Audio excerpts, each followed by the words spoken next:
Rachel and James Briggs from JMB Modular Buildings. And this is our new Advanced Manufacturing Centre, and we're going to walk you through the production process of our 8 workstations today. And this is stage 1 of our 5-stage master plan here in Shepparton, Victoria. So here we are in station 1. So station 1 is where all the heavy structural steel happens. So I'll talk through a few of the innovations we have in this station. So we have swing arm trusses where we can get the welders out to where we need them.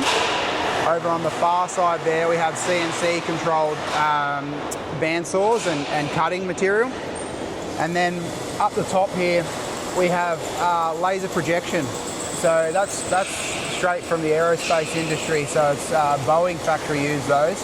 So we can upload plans and then it'll pick up these laser projection targets in the floor and then shoot down onto the floor whatever layers we want. So we can have a whole floor plan or the plumbing overlay and so on. So you can see here we do our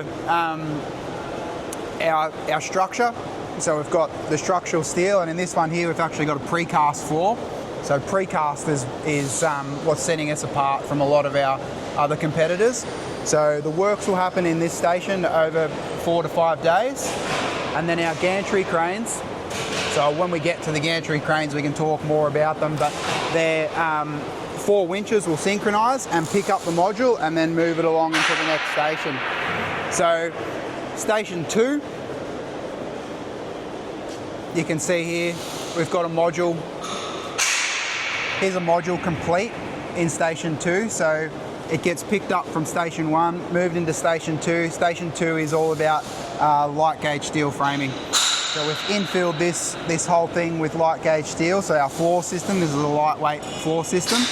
And then we've got our walls and then trusses. So on the far side of the factory there, you can see 2 of our roll formers. So we've got 2 different profiles. We're running 90mm walls and top hat bolted connection for trusses. And then the boys here, we've got a digital display. So the boys are just about to upload a 3D BIMS model. So the guys on the floor can walk over and interact with the model, but we can come back to there later when they've got their model up. So as we move through, so it'll spend 4 days in this station, and then it'll pass all its hold point checks and it'll get signed off, it'll get its framing inspection complete. The services are put within the floor, it's insulated within the floor. Once it's all signed off, then it gets picked up and moved into station 3.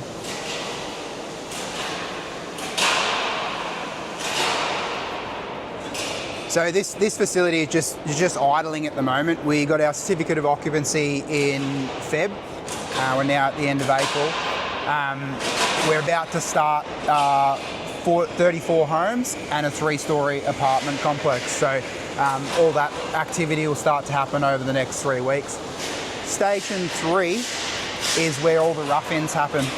So a module will come into station 3 and all the services trades will come in. So we'll do all our wiring, all our plumbing, all the noggins for pre-plaster and so on. So that'll be in this station for 4 days, and then passes its hold point checks, and then gets picked up and moved again. Then we're in station 4.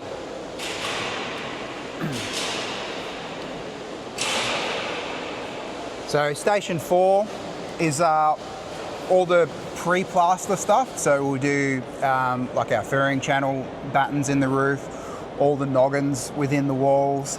We'll pressure test everything, and we'll put in all our windows and any external things that are hanging off the modules like verandas or whatever needs to be done there before it moves into station 5. And one of the important things why we do the plaster first is because then you can access from the outside, from on top to do the installation and so on. So we find it's a better sequencing doing it that way than doing our cladding and what guys would have to do externally. So 4 to 5 days in station 4, and the main thing we've got little floating tasks that go between each station. So we could, if we were falling behind here and we didn't get the installation done, then we could do it, in the next stage. So floating tasks are very important for maintaining our takt times. So 5 is plaster. So plaster is it's not very hard to do, but one of the key things about working in a controlled environment with the wet trades is controlling the atmosphere and the environment so you can get your drying times down. So we eventually will end up with HVACs through the whole area. So it's just as important to keep the guys productive and good temperature as it is to keep the module at a good temperature so we can get the plaster to dry in the takt time we need it to and the paint to dry in the takt time that we need it to. So 5 is plaster, it'll be fully complete, and then it'll get picked up and moved into 6. So station 6 is all about external cladding. So the external works on a module all happens in station 6, and the internal works on a module all happens in station 7. So there's a lot of floating tasks that can happen between there, and a lot of different, if you had really bespoke joinery or something like that, as soon as the roof goes on, we can actually bring those tasks forward. And if you have like really fancy cladding, then feature cladding might get done in 7 because we've had to maintain the takt times and move it across. When the roofs go on, and another feature of being in a controlled environment is these swing arm trusses. So we pull that swing arm out and this one out, and we can have inertia reels hooked to the guys so they can walk around freely on the roof with the ability of the cranes to still go over, but always be working in a safe, controlled environment. So that's a massive advantage. We literally have a sky hook. While we're here at the cranes, so this is the first setup of its kind for these 2 cranes in the Southern Hemisphere. So we have 2 25-ton synchronized cranes. So each winch can take 12.5 ton, and we can synchronize all 4 winches to come over the top of a building, and we can show you some photos, and then pick the building up and move it across. So it's one guy with one remote can pick up and move a 50-ton module. So that's how we can do precast floors, which are getting us our fire separation and so on. And we're vertically integrating as much as we can and bringing stuff in-house. So over the far side there, you'll see we've got an 8.5 metre folder. So when we're doing details with cladding and different flashings and things that make the exterior of the building nice, we can do it in-house and not lose that time within our takt time. So cladding in 6, and then we come down to station 7. So 7 is all the interior. So we'll be putting in the joinery, fitting off all the doors and furniture and FF&E, all the painting, the finishing of the tiling. Everything here happens in 7, and it's pretty well finished by the time it gets to station 8. So 4 to 5 days here, and then it moves into station 8. Station 8 is all the commissioning. So it'll be finishing off little items that didn't get done in 7, like a toilet roll holder or whatever.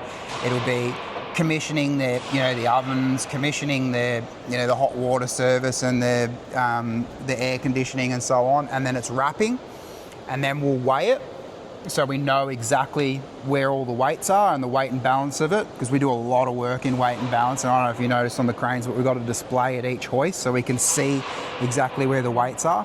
And the importance of the data that comes out of station 8 that goes to station 9 on site is critical. So we know where the weight is, and when we're rigging it on site with the slew crane, there's no guesswork. We know how heavy it is, we know where it's going to sit, how it's going to pick up, and by knowing that data and knowing where the centre of gravity is, we can produce modules like this that are complete. So when we say complete, it is 95% complete, and it's just service connections on site, and that is the greatest evolution of volumetric modular construction. This is one of 5 modules we have ready to go that we've built. These are going to go, they're social housing projects that are going to go to Glenrowan.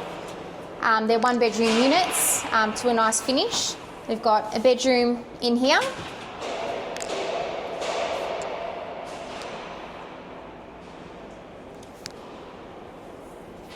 We have nice square set finishes, which are really good quality. One bathroom.